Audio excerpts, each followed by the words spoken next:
Yeah, Mark and Greg, the Seattle City Council unanimously approved those zoning changes, which will impact 27 different neighborhoods across the city, designed to create more affordable housing, but it is a proposal that has also had its fair share of skepticism. Seattle's Beacon Hill last boomed during and after World War II, a golden age of growth when Boeing brought thousands to the borough, an era still frozen in time by the architecture.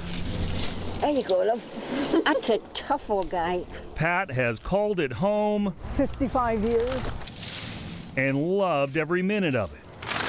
I think it's because it's diverse, and so you have a lot of interesting people. People are really interesting, and we're close to everything. Let's get that one out of here. Yet the pruning of this neighborhood may happen soon as new growth rules bloom.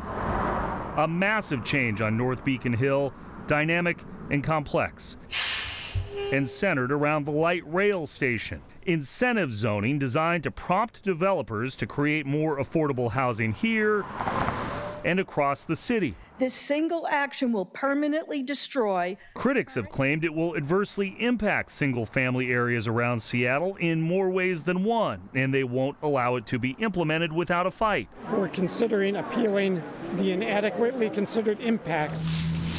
Displacement is also a concern. I know there are a lot of people are selling, but I don't know where they can afford to move to.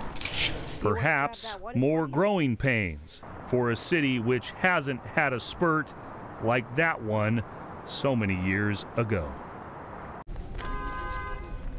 Many of the zoning changes really expand the urban villages in many areas that already have good transit. The legislation also protects several parts of the city with existing single-family zoning. We put together a comprehensive map with all of the changes that you can search by your neighborhood on our website, king5.com. But for now, live on Seattle's North Beacon Hill, Chris Daniels, King 5 News.